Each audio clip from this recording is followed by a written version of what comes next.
Greetings mga kababayan. Harinawa sa mga oras na ito, kayo ay nasa mabuting kalagayan. Okay, ito muli si Atty. Rogelio Luong ng Batas Pinoy. Ang ating pong channel isa pong Legal Aid Public Service Program na inyong lingkod in collaboration with the Integrated Bar of the Philippines, Manila Port Chapter. Paalala lang po, ang ating po na pag-usapan o pinag-usapan o napag-usapan na, huwag po niyong maituring sa legal opinion bagkos concerned discussion for information and academic purposes only. Kung meron po kayong compelling issues, pinaka-the best na yung magkonsulta po kayo ng lawyer sa inyong community. Okay? Maraming salamat. Okay. So, ang ating pong, excuse me, ang ating pong tatalakayin no, sa ating episode nito ay meron pong kinalaman no, sa sulat po sa atin hinggil sa magkakapatid na partihan ba sila ng mana no. As usual, mana no, kaya napaka-importante yung kanga may alam na tayo, di ba? Lamang na pag may alam ka sa batas. Pero bago tayo magpatuloy, no? Sa hindi pa po nakakilala sa akin at hindi pa naman pag-subscribe, pakiclick lang po yung subscribe, share, and like buttons po natin. Upang sa ganun, ay mapalawak po natin ang ating mga videos no, sa ating kaibigan, kamag-anak, kakilala, kaibigan, kapitbahay. No?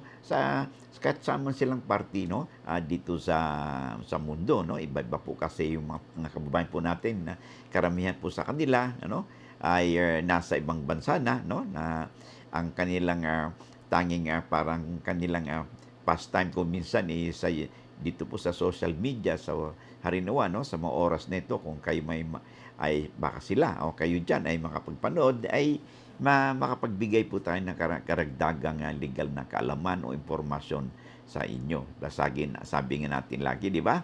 Lamang na ang may alam sa batas. Okay?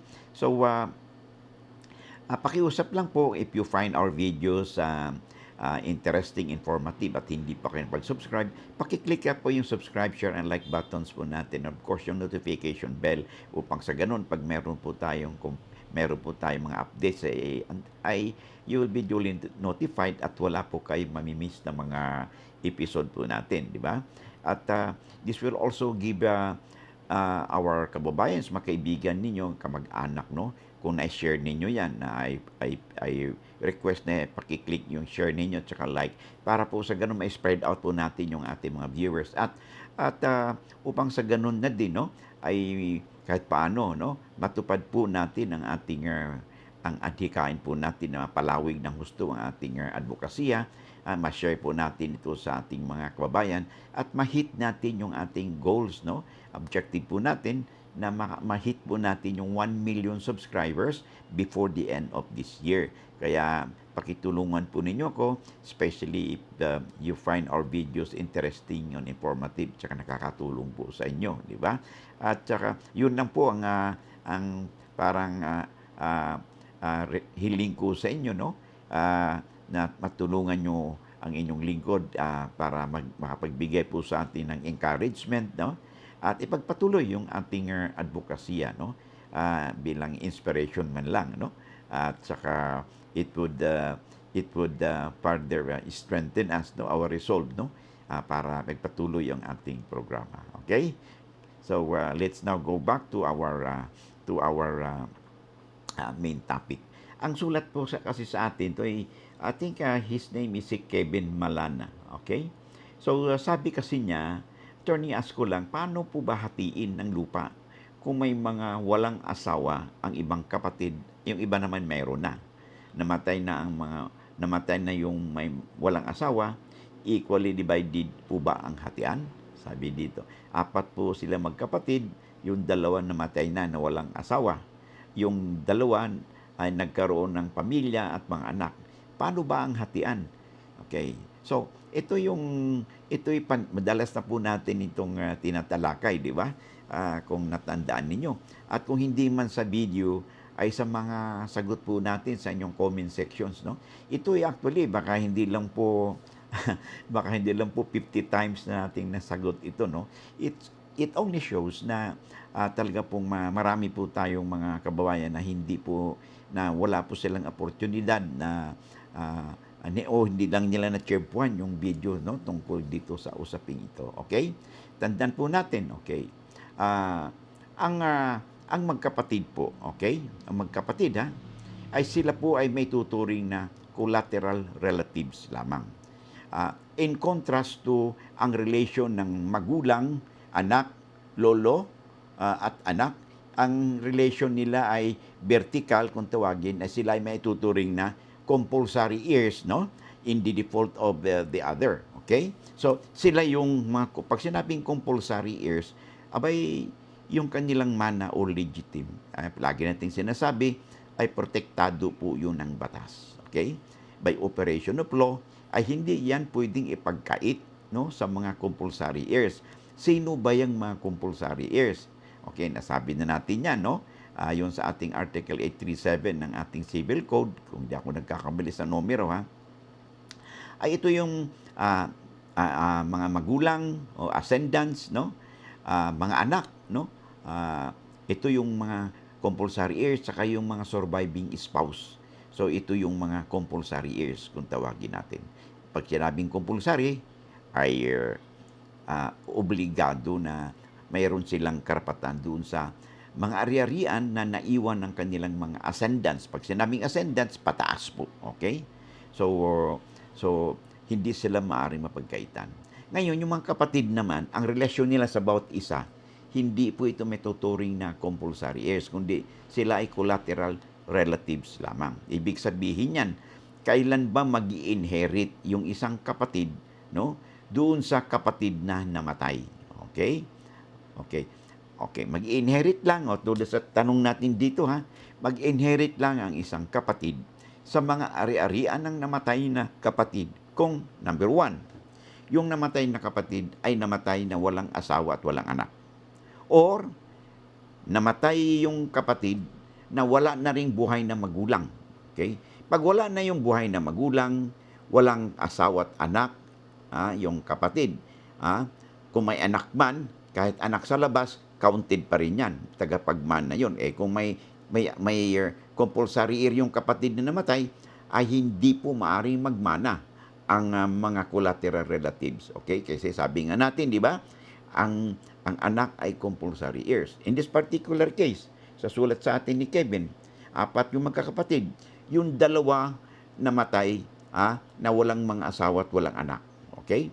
Yung natirang 2, okay, na kapatid, yung isa, may yung isa, sabi dito, ay yung isa ay may asawa at may mga anak na. Yung isa naman, walang anak, walang asawa. So, paano ba ngayon ang partihan nila?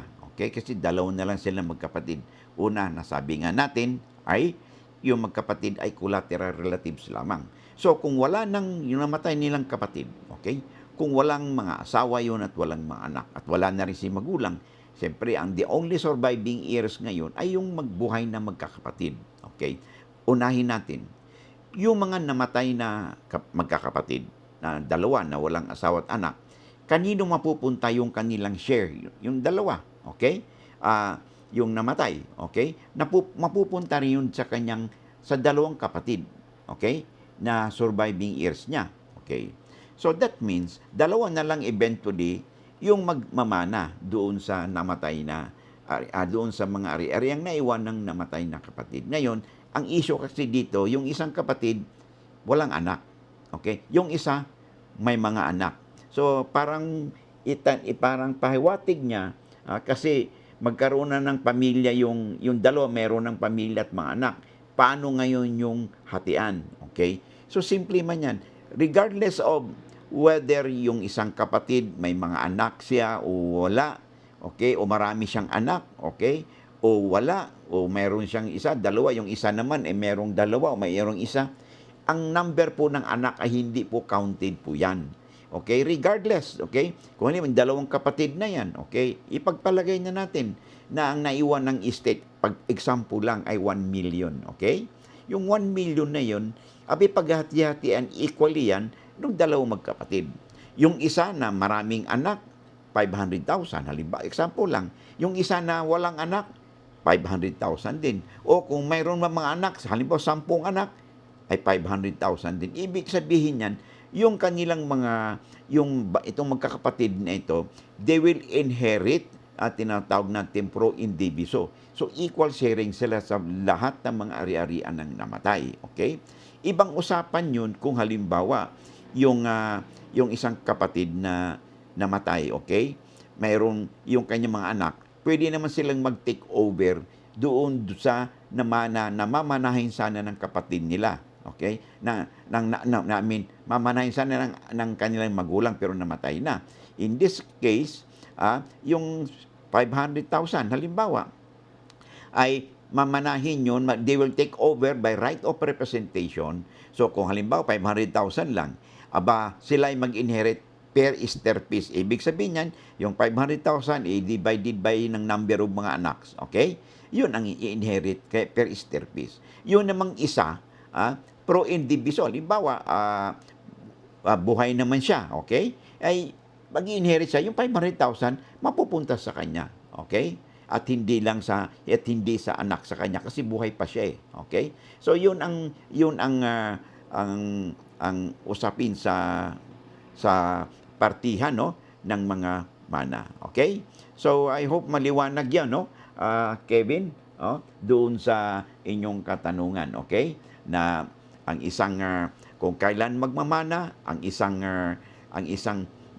collateral relatives na magkakapatid, at kung kailan naman hindi magmamana. Ulitin natin, kasi medyo may kalituhan din ito. Ang kapatid ay maaari lang magmana sa isa't isa. Okay? Kung yung namatay na kapatid ay wala na silang magulang. At kung yung namatay na kapatid ay walang asawa at anak. Okay? Ngayon, kung halimbawa, yung namatay na kapatid, okay, ay may asawa at anak. Okay? Sino tagapagmana?